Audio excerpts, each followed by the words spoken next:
Hai guys, welcome back to my channel Sobat Vlog. Berjumpa lagi dengan aku di sini Ananda Ahmad Ariskiadi di channel yang sama yaitu Sobat Vlog. Channel kesayangan kalian yang sudah terbiasa nonton di vlog saya. Jadi begini, di vlog kali ini aku pastinya tidak membuat vlog tentang apa ya, mungkin ini sedikit saya ingin sharing kepada kalian atau minta pendapatnya kalian, komentarnya kalian di bawah ini, di video ini ya. Nanti kalau sudah selesai tolong kasih komentar, kasih solusi, mungkin pernah ngalamin kalian sendiri ataupun temennya yang pernah ngalamin ini.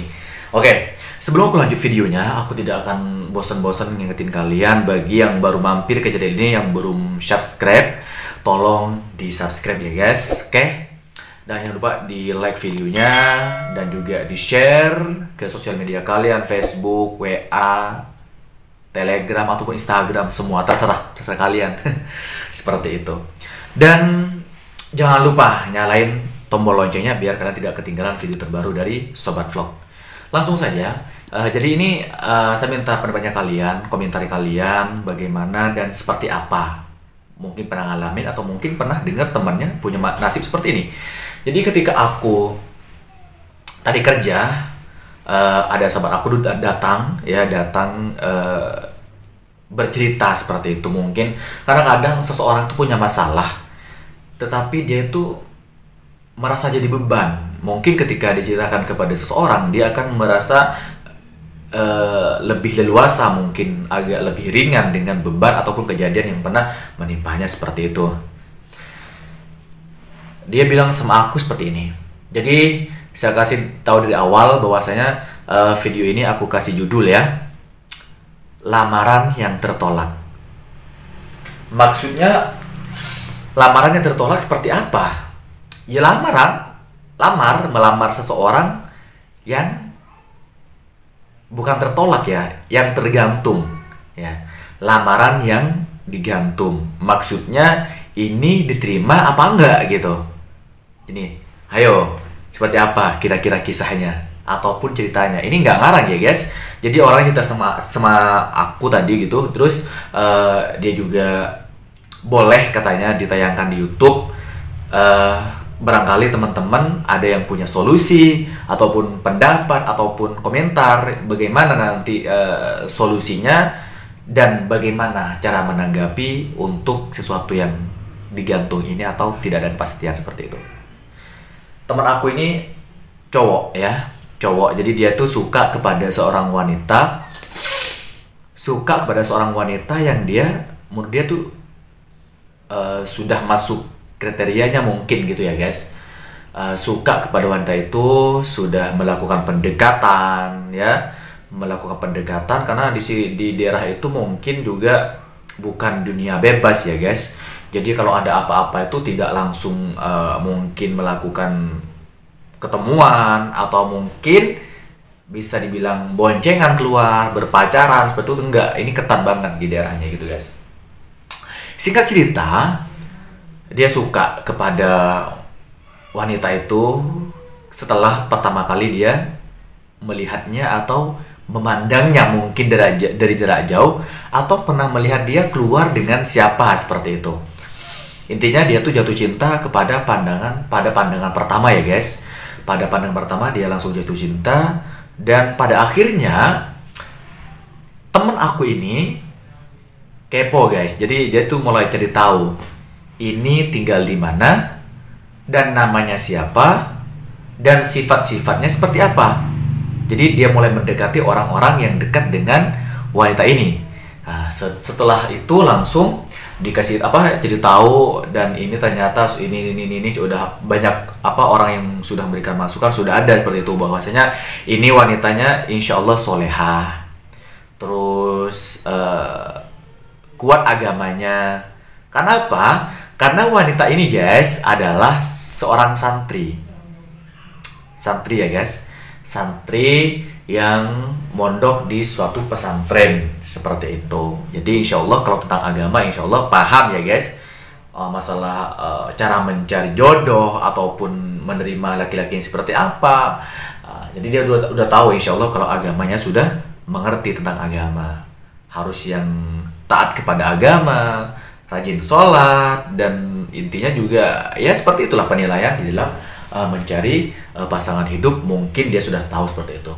Lalu dia mencoba mendekati seseorang yang mungkin dekat dengan orang itu guys, dengan wanita itu. Satu persatu didekati, banyak masukan, semuanya positif. Dari orang-orang sekitar semuanya positif, karena mungkin orangnya itu juga tidak terlalu terbuka ya guys. Jadi orangnya mungkin dia tuh tidak sering keluar, karena dia tuh melihat, mungkin pertama kali melihat langsung jatuh cinta, dan lumayan si cewek ini katanya ya bisa bilang cantik seperti itu. Karena cantik itu menurut saya relatif ya, tergantung yang melihat seperti itu. Menurut pandangan saya cantik atau pandangan dia tuh bagus seperti itu secara casing, tetapi menurut orang lain belum tentu dia tuh bagus gitu. Jadi nggak sama, karena cantik itu ataupun tampan itu adalah sesuatu yang relatif, tergantung orang yang menilai. Lanjut cerita, setelah itu dia kepo. Sudah di orang terdekat, mulai dari saudaranya sudah mulai ada pendekatan, mulai pengen kenal, terus tetangganya sudah mulai ditanya seperti apa, semua positif semua, tidak ada yang negatif. Lalu hal tersebut menjadi viral di wilayah itu gitu guys. Jadi viral ataupun jadi trending topik pembicaraan warga-warga sekitar. Jadi orang-orang sekitar udah tahu gitu bahwasanya si Fulan ini suka pada yang namanya si Fulan. Jadi si cowok ini karena sudah mungkin ada pendekatan ya guys. Dan perlu Anda ketahui bahwasanya si cowok ini adalah seorang pendatang. Pendatangnya adalah pendatangnya adalah seseorang yang bisa dibilang mengabdi ya guys, mengabdi dari sebuah pesantren gitu guys. Jadi ngajar ke sebuah lembaga, dan di lembaga itu dia jatuh cinta kepada seorang wanita itu. Gitu loh guys ya. Dan dia bukan santri guys, maksudnya bukan termasuk santri ataupun pelajar di lembaga itu di mana tempat dia mengajar, tapi sudah menjadi alumni, bisa dibilang menjadi alumni seperti itu. Lanjut cerita, lalu karena juga mungkin adeknya yang disukai itu, si cewek ini sekolah di mana tempat dia belajar, lalu dia tuh mulai kepo gitu. Dekati adeknya, cari tahu dia seperti apa, semua positif, tidak ada komentar negatif, baik dari segi keluarganya. Karena kita itu mencari pasangan ya guys, jangan hanya melihat casingnya saja, tapi kita harus telusuri silsilahnya seperti apa. Apakah orang-orang baik-baik, apakah orang yang seperti ini, kita harus cari tahu gitu. Jangan langsung dia cantik langsung kita pakai main bungkus-bungkus aja, kagak. Jadi harus ada proses penyelidikan, seperti itu, biar tidak salah pilih ya. Semuanya positif. Lalu viral lah bukan di sosial media ya, tapi di lembaga itu, di daerah itu. Setelah viral, ternyata seiring berjalannya waktu, mungkin dia sudah bercerita kepada adeknya, dan mungkin pada waktu dia bercerita juga ada yang mendengarkan gitu guys. Jadi ternyata si Ustadz ini kan Ustadz guys. Jadi Ustadz ini bilangnya apa istilahnya ya, sudah viral bahwasanya si Ustadz si A ini suka kepada wanita itu gitu, yang mana adik dari yang wanita dia suka itu sekolah di situ, dan kebetulan menjadi murid dari yang bersangkutan itu guys, yang suka kepada mbaknya atau kakaknya seperti itu. Lalu semua murid ataupun di lembaga itu semua menjodoh-jodohkan dengan orang itu, dijodoh-jodohkan guys. Jadi dijodoh-jodohkan semuanya, muridnya, tetangga-tangga sekitar ataupun di lembaga itu, yang punya lembaga juga menjodohkan kepada yang satu ini gitu, kepada yang Ustadz ini. Jadi viral di sana guys. Setelah viral, udah bahwasanya si ini suka, si Ustadz ini suka kepada yang itu. Jadi viral semua, dijodoh-jodohkan. Ketika manggil, kata yang bercerita tadi itu teman saya, karena yang jadi Ustadz itu gitu. Karena rata-rata teman saya itu Ustadz semua guys. Teman-teman saya itu rata-rata Ustadz semua, kebanyakan seperti itu. Pernah belajar di sebuah pesantren, dan juga pernah mengajar di luar pesantren, jadi ustadz. Lalu viral guys, dijodoh-jodohkan. Lambat laun ternyata hal itu dianggap serius gitu. Memang niatnya yang ustadz ini memang serius gitu, tapi pada akhirnya menjadi semakin viral di kalangan masyarakat. Lalu bagaimana selanjutnya? Setelah viral, lalu dari hari bertambah berganti minggu, dari minggu berganti bulan, dari bulan berganti tahun. Di akhir tahun isu itu semakin kuat. Lalu ada istilahnya, ya udah, karena sudah terlanjur viral, memang dia juga suka gitu. Ya udah terlanjur viral, udah dia suka, ya udah dia tekadkan, ya udah sekalian istilahnya itu udah kejebur, sekalian juga mandi aja sekalian gitu. Jangan nanggung-nanggung, udah viral di masyarakat, dan dia juga sebenarnya suka gitu. Ya udah dia mengakui kepada masyarakat kalau dia memang suka kepada wanita ini. Gitu guys.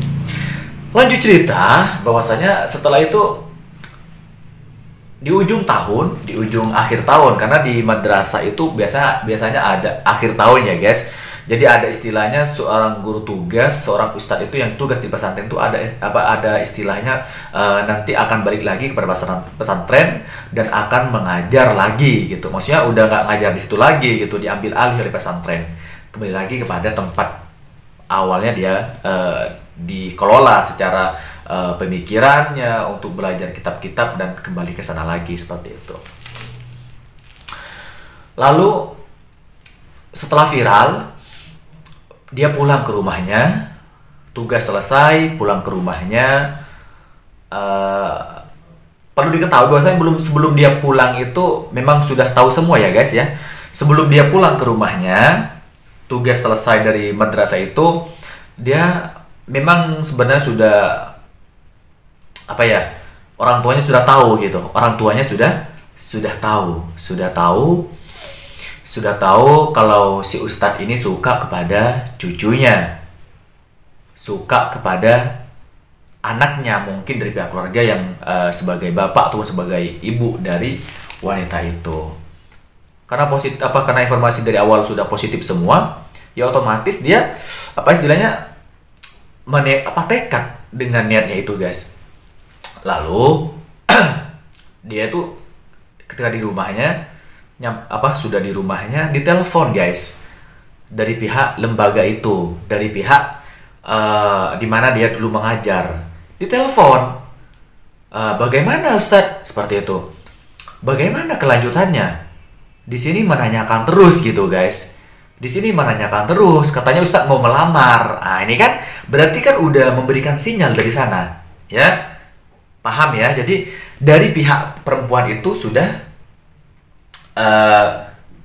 istilahnya sudah memberikan sinyal gitu. Dan memang perlu diketahui si wanita ini memang tidak pernah berteman langsung dengan ustadz ini guys gitu guys. Tidak kenal satu sama lain ya guys ya. Tidak kenal satu sama lain, karakternya seperti apa, karena mungkin sudah yang dia tahu dari informasi warga sekitar atau tetangga, udah orang seperti itu ya, mungkin ustadznya memilih yakin gitu guys, yakin dengan apa yang karena rata-rata membicarakan seperti itu, tidak membicarakan kejelekannya dari keluarganya, tidak dibicarakan. Oh ini orangnya seperti ini, nggak boleh ke sana, nggak boleh itu. Kan harus seperti itu. Jadi ini semua informasi positif semua gitu. Terus didesak, kapan Ustadz yang mau ke sini? Ini ditunggu oleh yang bersangkutan katanya. Jadi didesak untuk segera dilamar. Singkat cerita, karena sudah terlanjur didesak dan ditelepon oleh dari pihak lembaga, dari pihak orang tuanya pun juga sama seperti itu, lalu memutuskan untuk dilamar karena memang dia suka ya sebenarnya, cuman belum pernah berteman langsung ataupun ngobrol. Itu kekurangannya di sini, tidak pernah berkomunikasi, tidak pernah berteman langsung, tapi si ustadz ini suka dan si wanita ini sebenarnya sudah tahu kepada ustadznya, cuman kekurangannya tidak pernah ngobrol secara bertatap muka ataupun istilahnya ngobrol, jadi tahu satu sama lain ataupun lewat chatting atau apa. Ini nggak ada. Gitu guys. Dan nanti kalian nilai sendiri seperti apa tanggapannya. Setelah itu dia memutuskan untuk melamar, ya guys. Jadi dilamar. Karena perlu diketahui di sini bahwasanya si Ustadz ini lumayan dari segi keluarganya tidak terlalu kaya ya guys, termasuk orang menengah ke bawah ya. Jadi dari keluarga yang kurang mampu seperti itu. Sedangkan dari pihak perempuan ini guys adalah orang kaya. Ya, orang kaya. Jadi istilahnya ada pernah istilah seperti ini.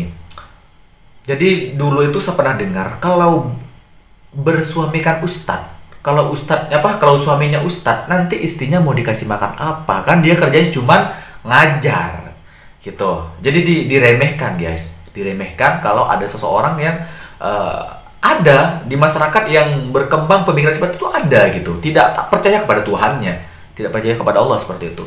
Kalau bersuamikan ustadz nanti mau dikasih makan apa? Kan dia cuma gajinya ngajar, nggak seberapa kan gitu kan guys. Jadi dari sini timbullah keraguan mungkin dari pihak perempuannya. Setelah tahu kondisi dari pihak sang ustadz ini adalah orang yang kurang mampu, mungkin didesaknya itu mungkin biar cepat selesai permasalahannya, biar tidak menjadi penghalang gitu, mungkin nggak tahu juga. Jadi didesak, lalu karena didesak sebenarnya si Ustadz ini memilih untuk meredam. Kalau dia tidak didesak, sebenarnya tidak mau melamar katanya guys, tidak mau melamar.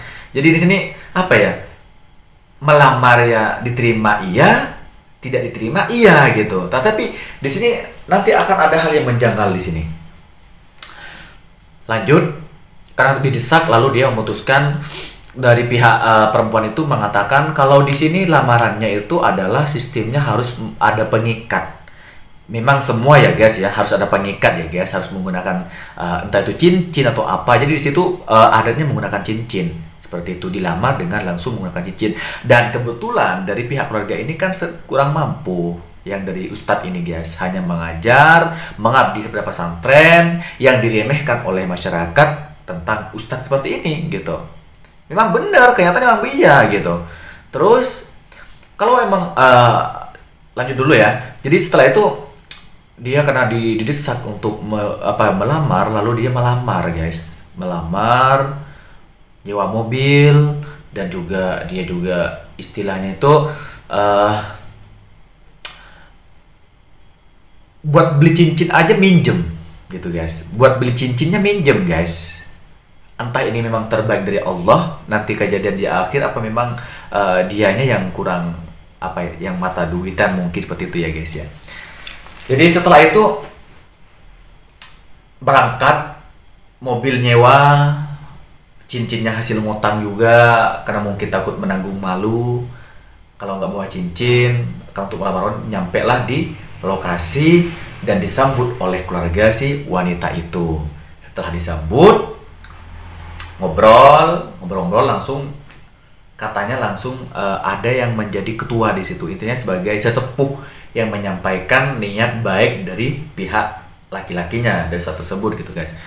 Lalu disampaikan ya kedatangan si ustadz ini ke situ dalam rangka ingin melamar putri bapak, seperti itu guys. Ingin melamar anaknya, ingin melamar cucunya, seperti itu. Ternyata tanggapannya coba dinilai sendiri guys. Jadi tanggapannya itu seperti ini. Katanya cincin diserahkan dari pihak laki-laki, lalu dari pihak perempuannya menerima. Dari pihak perempuannya menerima guys, menerima cincin ini, diterima. Saya terima lamarannya, saya terima cincinnya, diterima, diambil gitu. Tapi sementara saya kembalikan lagi. Paham nggak? Jadi saya ambil cincinnya, saya ambil lamarannya, tapi sementara saya kembalikan lagi. Perhatikan ya, sementara saya kembalikan lagi. Nanti akan kita lanjut lagi pembicaraan ini karena ada karenanya. Karena kebetulan pada waktu itu yang menerima lamaran itu bukan bapaknya guys. kakeknya seperti itu. Nah, dari sinilah bilang dari pihak wanita, nanti kita akan lanjutkan lagi pembicaraan ini usai apa ya istilahnya, bisa dibilang setelah Idul Adha mungkin ya guys, atau mungkin bulan Maulid atau di bulan-bulan yang waktu itu gitu. Uh, Terus dikembalikan cincinnya, kita akan lanjutkan lagi pembicaraan ini kita sembari menunggu bapaknya pulang dari perantauan seperti itu. Nah, pulanglah si laki-laki ini guys. Si Ustadz ini pulang ke rumahnya dengan nada seperti itu. Berarti kan itu kan ada harapan guys. Kalau sementara kami terima, lalu sementara kami kembalikan, lalu nanti kita akan lanjut pembicaraan ini. Itu kan berarti kan masih ada kelanjutannya, bukan mentok di situ gitu. Seandainya dia menolak, harus jelas dong gitu. Jadi setelah dia dikembalikan cincinnya, karena mungkin dia masih kalau digitu berarti dari pihak mempelai laki-lakinya masih mengharap dong. Oh ya berarti setelah ini ada pertemuan lagi gitu untuk lebih lanjut lagi ke apa namanya ke apa perbincangan yang lebih serius lagi gitu. Ke perbincangan yang lebih serius lagi gitu guys. Jadi disinilah dia pulang dengan membawa ya keyakinan itu, lamarannya diterima, tapi sementara cincinnya dikembalikan. Apakah ini yang namanya menolak seseorang dengan halus? Apa yang namanya digantung? Nih, ya. Jadi ini apakah ini yang disebut dengan menolak lamaran seorang laki-laki dengan secara halus? Apa ini yang disebut dengan lamaran yang digantung? Kalau ditolak dengan halus, otomatis jangan kasih imbuhan di belakang itu. Nanti kita akan lanjutkan pembicaraan ini setelah orang tuanya datang. Itu nggak usah kalau memang ditolak ya. Kalau seandainya tidak ditolak, betul kata-katanya tadi itu betul. Nanti kita akan lanjut lagi pembicaraan ini kalau sudah ada orang tuanya. Pulanglah dengan keyakinan bahwasanya lamarannya diterima. Diterima katanya. Karena kan ada email-email di belakang. Nanti kita akan lanjut lagi pembicaraan ini dengan orang tuanya langsung. Ternyata seiring berjalannya waktu, dari hari itu berganti hari, berganti minggu, terus berganti bulan, belum ada kepastian. Tidak ada telepon, tidak ada keterangan bahwasanya ini ditolak ataupun diterima apa ditolak, nggak tahu gitu, karena ada embel-embel. Coba kalau memang ditolak, kami ambil cincinnya lalu kami kembalikan, mohon maaf. Bisa seperti itu. Jangan dikasih imbuhan lalu mengatakan nanti kita akan lanjut lagi pembicaraan ini dengan orang tuanya. Itu berarti masih menaruh harapan kepada memberikan harapan kepada pihak laki-lakinya seperti itu. Betul nggak guys? Jadi kalau memang ditolak dengan cara halus, ya ngomong saja, jangan digantung-gantung seperti itu. Jadi dari hari berganti hari, dari hari berganti minggu, dari minggu berganti bulan sampai tahun, ternyata nggak ada guys, nggak ada kabar, nggak ada informasi dari situ. Ternyata dengar kabar setelah lama dari itu, dengar kabar bahwasanya orang luar ya yang mengatakan. Kita kan kadang jangan terlalu percaya pada omongan orang, tapi ini orang luar yang mengatakan bahwasanya lamaran kamu itu, lamaran si Ustadz ini ditolak secara halus-halus, katanya secara halus ya guys. Ditolak lamarannya secara halus. Kan apa? Karena cincinnya dikembalikan. Itu benar kalau dikatakan ditolak. Tetapi kalau diimbuhin di belakang itu dengan kata-kata kita lanjut nanti di pertemuan berikutnya dengan orang tuanya, tanpa ada kepastian. Sedangkan dari pihak laki-laki tersebut, dari pihak ustadz tersebut menunggu dari sampai tahun berganti tahun, tidak ada kepastian guys. Dari bulan ke bulan sampai berganti tahun, bahkan katanya sampai 5 tahun dia digantung. Jadi dari pihak laki-laki ini, dari pihak ustadz ini menunggu kepastiannya. Tidak ada kepastian. Lamarannya itu ditolak apa diterima. Dari pihak wanita ini tidak ada kepastian. Ini, coba kasih komentar buat kalian, kasih komentar di bawah ya. Kasih komentar. Wajib berkomentar. Lamaran ini ditolak apa lamaran ini digantung? Digantung itu tidak ada kepastian ya guys, antara ditolak enggak, diterima enggak, digantung gitu guys. Jadi coba kasih komentar. Jadi dari perkataan ini, yang pertama saya terima cincinnya lalu saya kembalikan, nanti akan ada pertemuan lagi. Ini kan berarti ada harapan, mengasih harapan kepada pihak laki-lakinya. Otomatis dong, dia laki-laki itu menunggu gitu. Ustadz itu menunggu dengan adanya ucapan seperti ini, gitu. Jadi mungkin kalian pernah mengalami ini. Baik yang ini lebih tepatnya kepada para cowok-cowok di sana ya. Jadi semakin kesini apa ya? Semakin kesini ternyata makin jelas. Setelah 5 tahun itu makin jelas kenapa sebenarnya si Ustadz ini ditolak guys lamarannya. Si Ustadz ini ditolak pada hakikatnya ditolak secara halus, tapi itu dengan embel-embel masih menggantung di belakangnya dengan kata-kata nanti ada pertemuan setelah ini. Kalau memang betul-betul ditolak, jangan dikasih harapan ya.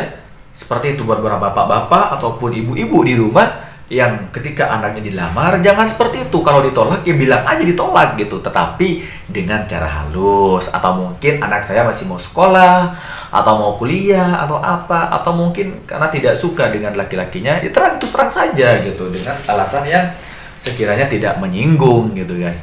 Jadi di sini ternyata dengar kabar benar lamaran Ustadz tadi itu ditolak guys, ditolak dengan cara halus. Tetapi yang membuat dia menunggu selama 5 tahun itu adalah dengan kata-katanya dia bahwasanya nanti akan ada perbincangan lanjut, ada pembicaraan lanjut dengan orang tuanya langsung, tapi tidak ada kabar selama 5 tahun itu. Digantung guys.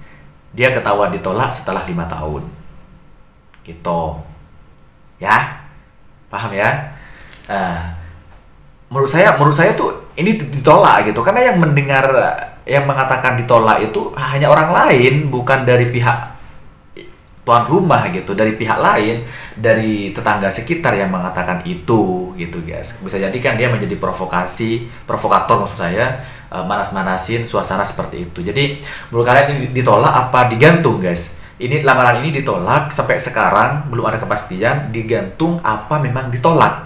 Kalau digantung berarti tidak ada kepastian antara diterima atau ditolak. Sedangkan di situ mengatakan saya terima cincinnya lalu saya kembalikan lagi, nanti kita akan ada pembicaraan lagi setelah ini. Otomatis dia menunggu dong gitu ya. Tolong komentar di bawah, ini apa ditolak apa digantung lamaran yang seperti ini. Buat teman-teman jangan lupa komen seperti itu. Tetapi perlu kalian ketahui bahwasanya sebelum 5 tahun itu terjadi, di pertengahan tahun dia juga mengatakan si wanita ini pernah ingin dilamar dengan seorang laki-laki, tapi diterima lamarannya asalkan karena si perempuan ini mondok guys. Jadi biaya mondoknya wanita itu kita tanggung bersama-sama. Kalau tidak berani menanggung biaya putri saya, mending gak usah melamar putri saya. Apakah ini yang disebut dengan matre guys? Seperti itu, yang mandang harta. Jadi kalau dia menerima, kalau ada embel-embel hartanya, ada embel-embel uangnya, seperti itu ya. Oke, itu aja dari saya. Semoga bermanfaat dan tolong kasih penjelasan di bawah. Kasih komentar yang positif yang bisa membangun pemikiran yang kurang cerdas seperti itu. Dan semoga ini tidak terulang lagi kepada masyarakat di luar sana, termasuk saya. Insya Allah kita berdoa semuanya.